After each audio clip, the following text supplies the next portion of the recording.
Bonjour à tous, je m'appelle Florian de la Mêlerie du Verger. Je suis apiculteur depuis l'année dernière. Je me suis lancé dans l'apiculture en plus de ma profession actuelle. Je souhaite en faire ma vocation et également devenir maraîcher pour vous proposer fruits et légumes. Aujourd'hui on se retrouve sur un de mes ruchers pour ma première vidéo de présentation. Je n'ai pas la prétention de faire des vidéos pédagogiques par rapport à l'apiculture et par rapport à l'élevage des abeilles. Il y a beaucoup de youtubeurs qui le font et qui le feront toujours mieux que moi. Donc on en trouve beaucoup sur YouTube. Et je souhaite juste vous partager quelques événements de mon quotidien sur le rucher et quelques petites choses sympas qu'on pourrait trouver lors de la visite des ruches. Un peu de vocabulaire tout de même pour aider à la compréhension. Alors ici on se retrouve devant deux ruches qui ont chacune une hausse, la petite partie que vous voyez au-dessus. Elle est 2 fois plus petite que le corps de la ruche.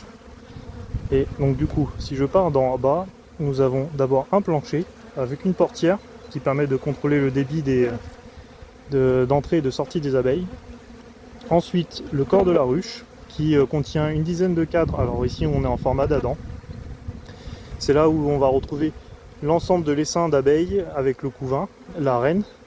Vous pouvez voir une petite ligne blanche entre le corps et la hausse, c'est une grille à reine. C'est une grille dont les espacements sont calibrés pour que la reine ne puisse pas monter dans la hausse. Et donc la hausse, c'est la partie où les abeilles vont pouvoir monter que le miel. Il n'y aura pas de couvain à s'occuper, à prendre soin dans la hausse. Et donc c'est la partie que nous, on va récolter.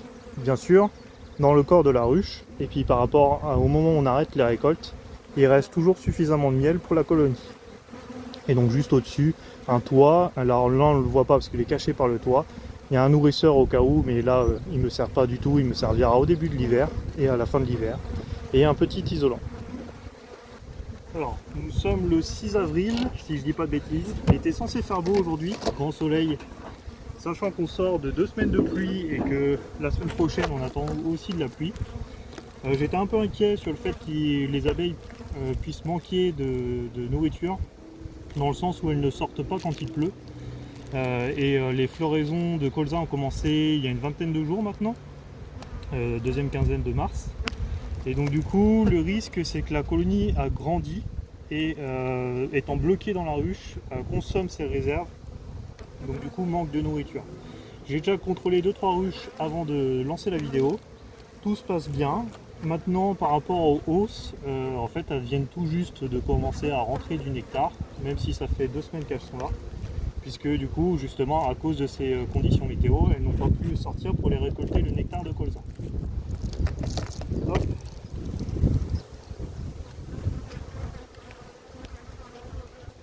C'est le nourrisseur, mais en cette saison, il ne sert à rien.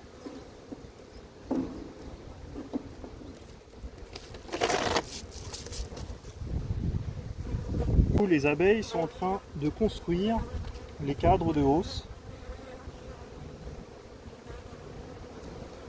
Alors voilà à quoi ressemble un cadre.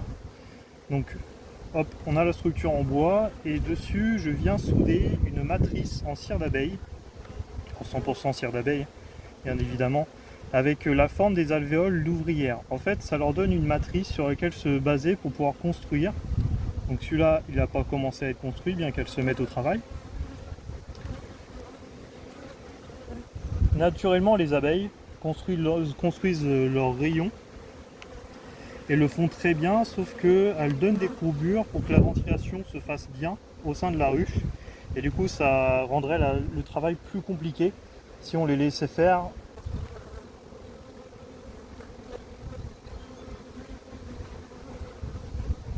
Voilà.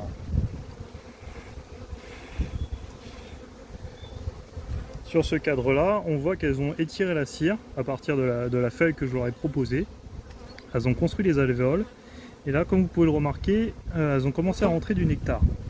Alors, il s'agit bien de nectar et non de miel, puisqu'au moment où le nectar est suffisamment sec, dans le sens où elle retire l'humidité dans le nectar et qu'elles se sont échangées entre elles, du coup, elles ajoutent une enzyme qui transforme le nectar en miel. Elles vont l'operculer. Il y aura une petite couche de cire blanche qu'on aura l'occasion de voir un peu plus tard dans la saison, voire ce cadre-là sera peut-être prêt d'ici une semaine. Là on le voit qu'il reste encore de la place. Et on voit que le nectar en haut n'est pas la même couleur que ce nectar ici, certainement parce qu'ils ne viennent pas des mêmes fleurs. Alors là, comme ça serait difficile d'identifier si c'est l'un c'est du colza, de l'autre une autre type de fleur. Mais là, on le voit, la différence de couleur. C'est ça aussi qui fait la différence parmi les miels. Là, de toute manière, c'est principalement du colza.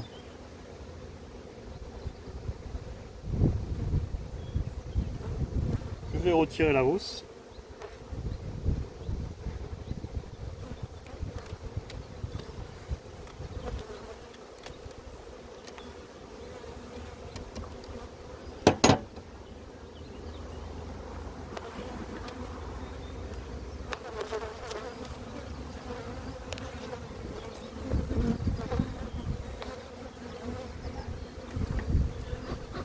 Alors je souffle un petit peu de fumée. En fait, elles se mettent en situation d'urgence où elles vont aller chercher du miel et du nectar. Elles vont se gaver pour pouvoir être prêtes à fuir la colonie.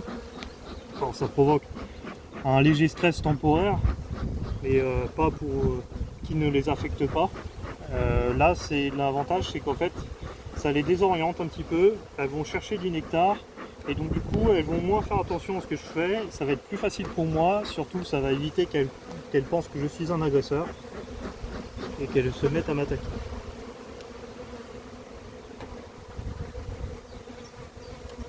Je vous montre. Je vais vous sortir un cadre et je vous montre le dessus de la ruche juste après. La fameuse grille à reine. Et du coup, la reine ayant un abdomen plus grand, elle n'arrive pas à passer cette grille et donc aller pondre des œufs dans la partie de la hausse où je fais ma récolte.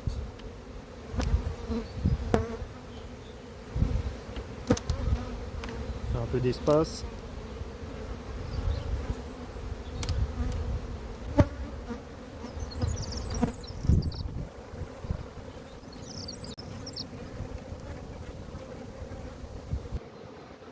Alors là, il y a 10 cadres dans la ruche. J'écarte un petit peu les cadres pour pouvoir en sortir un sans risquer de blesser les abeilles.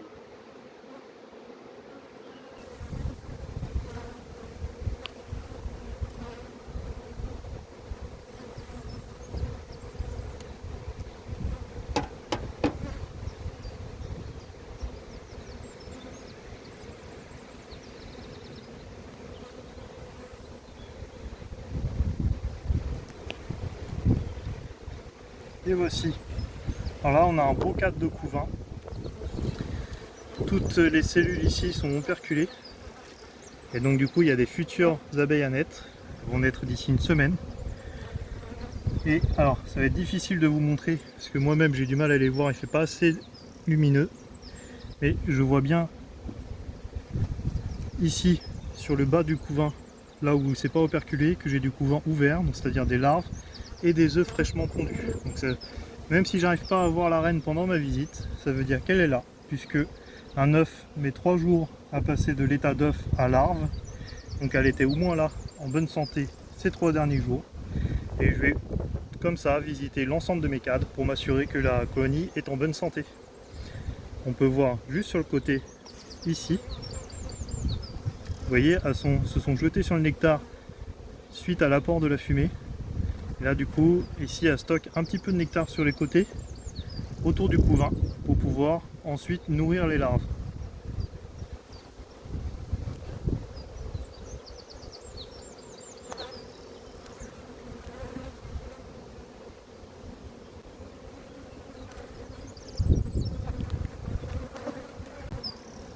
Vous voyez le nombre d'abeilles.